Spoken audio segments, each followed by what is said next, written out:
Hello, and welcome back to Read Becca. It's time once again for my weekly chatty catch-up on everything I've read, everything I'm currently reading, and everything I'm looking forward to reading, as well as some general lifey chit-chat. It continues to be chaotic in my reading life, but I did finish some stuff. So my long-awaited finish, Jane Steele by Lindsay Faye, I did finish this week. I have been trying and struggling to keep going on this because I didn't really enjoy this and was just not putting time toward it, and I've also had very limited time. And what I think I struggled with this was on my TBR for so long, many years.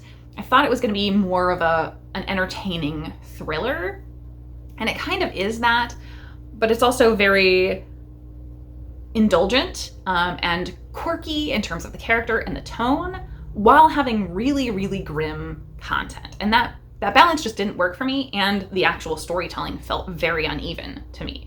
So there were multiple points where I just wanted to give up on this, and I did just sort of keep going. And I'm not sure I'm glad I finished it. So this was very on the far end of, it was good enough to finish it with like a 2.5 star. So this book follows the idea very broadly of Jane Eyre. And I guess it inspired me to really want to go turn to Jane Eyre and read that when I have time soon, hopefully, because I couldn't remember how closely this follows the Jane Eyre story. We do follow young Jane Steele, and she is someone who has read Jane Eyre in a sort of historical setting, so there's a meta commentary there to some degree, and she feels an affinity for Jane Eyre as a character. So as this young girl, in the opening pages, she is accosted with a sexual assault, and the reaction is that she kills the perpetrator. And so she becomes this serial killer, but it's very much like embracing women's wrongs, where the tone is almost delighting in that aspect of her, where she's getting vigilante justice, more or less, for the wrongdoing to her over her entire life. But the villains are over the top. Like, you always know who is going to be killed next, because there is just this ominously horrible man around. And something clearly is going to happen that he's going to be taken out, and Jane is going to be involved. So we're walking through her life through these really difficult, horrible things that happen to her, really. And so that part just was not enjoyable. It was a slog to get through the awful stuff to her getting her own justice.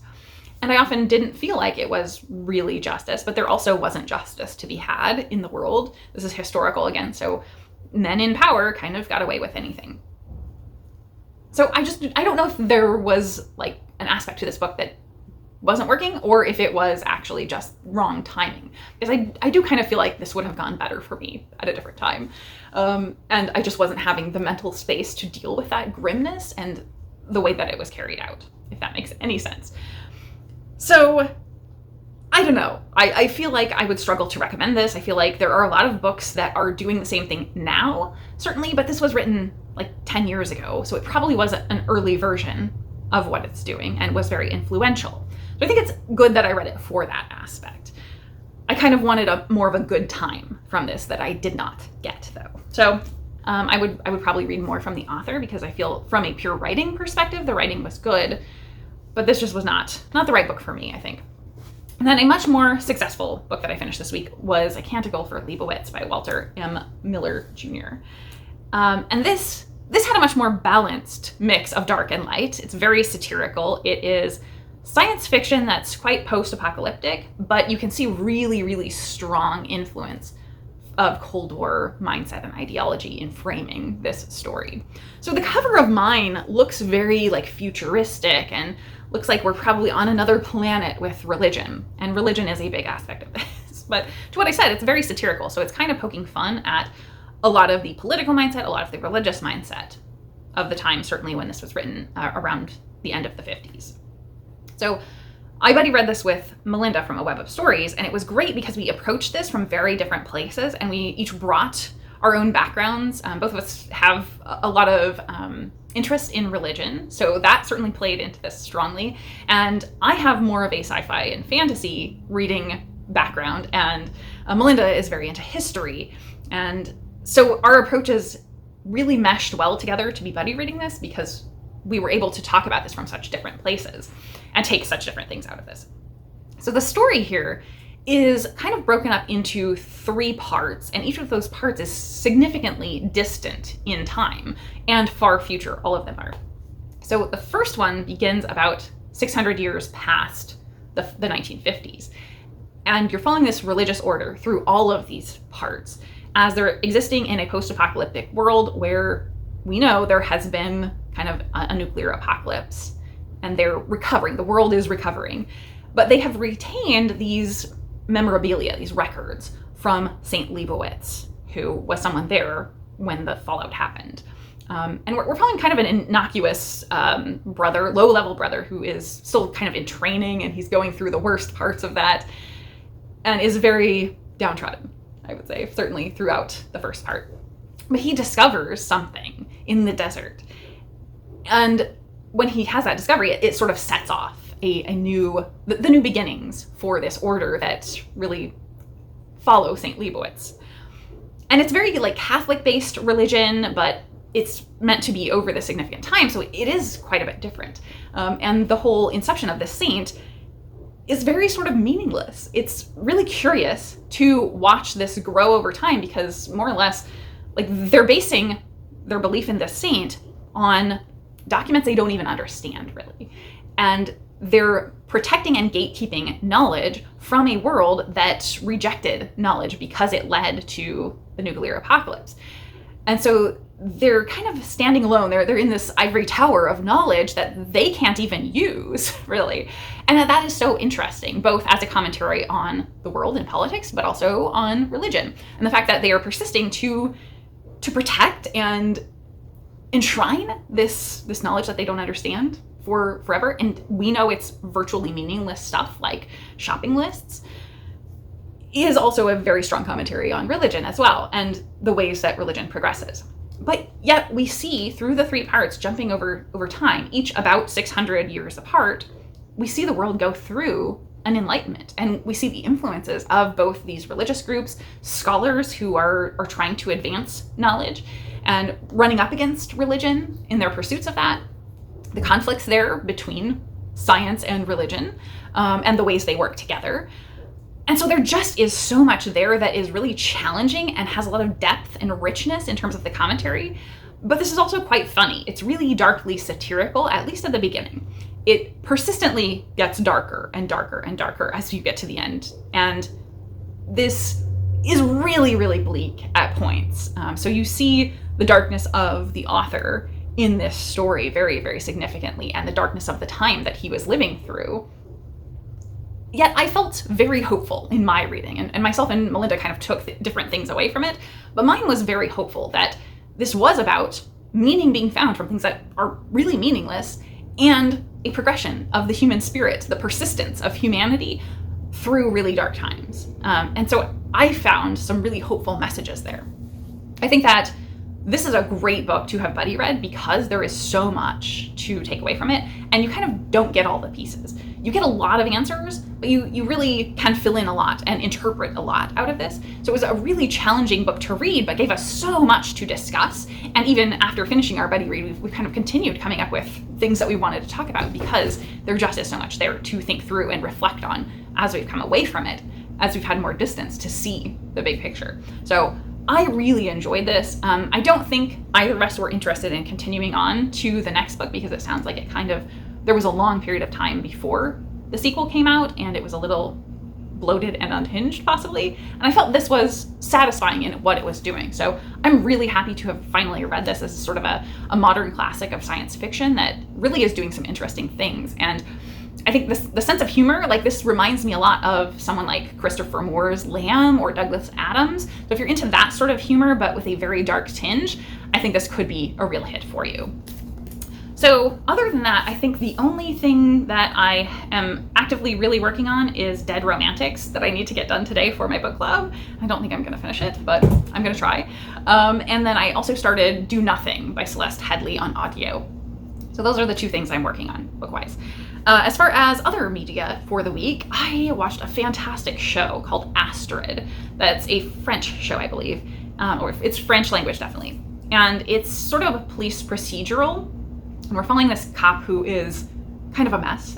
She in very literal terms, she's a mess. So messy desk, always late, that sort of thing. So quite mild for this type of show. Usually the cops have major problems or like substance abuse, that kind of thing. No, she's just messy. But she sort of pairs herself with Astrid, this criminal records worker, who is autistic. And I love the depiction. This is not simply a case of depicting someone who's a little quirky. She is overtly affected by her autism in every aspect of her day, of her interactions. She's very rigid, very literal, and I loved seeing that. And it's also not purely a depiction of a savant who's just showing the positives of that experience. We see a lot of real depictions of her having hypersensory experiences and struggling, having her routine upset by things she's doing where she wants to solve this puzzle and she kind of breaks her routine, and then it really causes her to melt down. And so we're seeing very real depictions of that, and I loved seeing that play out. And just the balance between this cop and Astrid is so wonderful because they're such different people, and yet they're both contributing to one another, and they're each growing a little bit because of each other's influence. So fantastic show, highly recommend it. I've never seen anybody mention it. However, I'm so annoyed because I was watching it and only got through about the first season and didn't know that me starting it had kicked off a free trial of an add-on service that I was actually watching it on. So now I don't have this add-on service and have to pay extra for it if I want to watch more. And there are multiple series out there, so I may, at some point later in the future where I have more time, I may temporarily add that add-on service and watch it because it was well worth it. I really, really enjoyed the show. But I hate that we are in a reality where technology does that to us, and I just didn't even know I was watching it on this add-on that I'm gonna have to pay more for if I want more than 7 days of it. So, great show. Other than that, I also finished I Kissed a Girl. I've been watching that for the past couple weeks. Season 1. There is only one season though, I think. And I very much enjoyed it, but it was complete remove from I Kissed a Boy. I Kissed a Girl was completely in line with Love Island, the drama, but with all lesbians and lesbians and bi women. And they were wonderful, but I feel, it played much into the drama, where I Kissed a Boy was a lot more wholesome and sweet. So those are what I watched. As far as my week this week, honestly, it was a chaotic week. As I said, time-wise, I've just been very, very tight on time and had a lot of things going on that are just throwing off my balance and routine very significantly. But in terms of good things this week, this was the week of a major book sale in the area at an arena locally, so massive. So I did go to the book sale, so I'll have a big haul coming up. I got 2 fairly large bags of stuff, so I'm excited about that. I have, very sadly, one of my neighbors moving, and I haven't significantly been involved, but they've been an immediate neighbor for me, right next to me for 10 years, and I'm really bummed that they're leaving. They've been great neighbors. Their daughter lives in the neighborhood as well. She lived here before then, and like all of us have had dogs who were buddies together, grew old and passed away at this point, and so we've all been around together for a long time, and it's really sad to see them go. They've been fantastic neighbors. And then I also had another neighbor a couple doors over show up at my door, like all covered in blood because her dog had gotten out, and she is older and has had a number of falls recently. Is all mentally there, and you wouldn't know to see her, but she's pretty thin and frail, and she also doesn't seem to know her physical limitations. So unfortunately, I ended up having to help her get cleaned up, and her dog had gotten loose, so her dog did not want to come in my house because it's scared of hard floors. So we ended up just having to walk back and get the dog to follow us back to her house. And I stayed with her until somebody else was there as well, just in case something was happening that was more major than just her being all scraped up. But her poor skin just is so thin at this point that it just scrapes up over nothing. So I feel so bad, but thankfully everything was fine. But it was kind of a moment, like the neighbor who's moving, actually, I hadn't gotten a chance to see them because I've been so busy, and finally went over to talk to him, and he was like, oh yeah, I came by your house as well the other day because he found a squirrel. And it was a very, like, not to pat myself on the back or whatever, talk myself up, I guess kind of am, but it was in a very significant moment of self-doubt that I'm having recently because of a lot of things that have been going on. It was very self-affirming of who I am, that to know that my door is the one my neighbors came to in those circumstances this week, that, you know, somebody knew I would know what to do with a found animal, that my neighbor knew I would help with her dog and help her get cleaned up after having a fall. Like, that they know they can come to me was very affirming, that I'm the person that I want to be, and that I'm projecting that out into the world. So that was the big positive, I think, for my week, big time.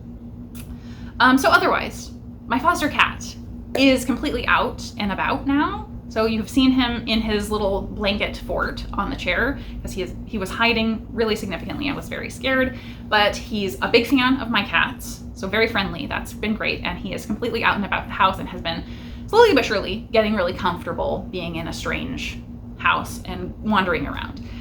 So I feel very, very positive about that. I think he's gonna do fine. And so hopefully the shelter will be free and have space for him, or get him posted up for adoption very soon, whether he stays here or goes back to the shelter, because I think he's gonna be a great cat for somebody. So I think that's my week. That was a rambly one as well. I feel like I've been rambling way too much on these lately. I need to cut back my rambles. But sometimes just having a weekly ramble is very helpful for me to process. So anyway, I think that's it for me this week. I've got to go finish doing some reading before I head off to book club, and then I don't know what I'm going to read after I finish up the book club book, because I do not have anything lined up. I haven't even thought about August TBR, and we are already into August, so I need to do that as well. We will see what my next month holds. I think it will be probably not a ton of reading, unfortunately. But as always, I will be around. So with that, will say, I hope you have a wonderful week in reading and in life, and thank you so very much for watching.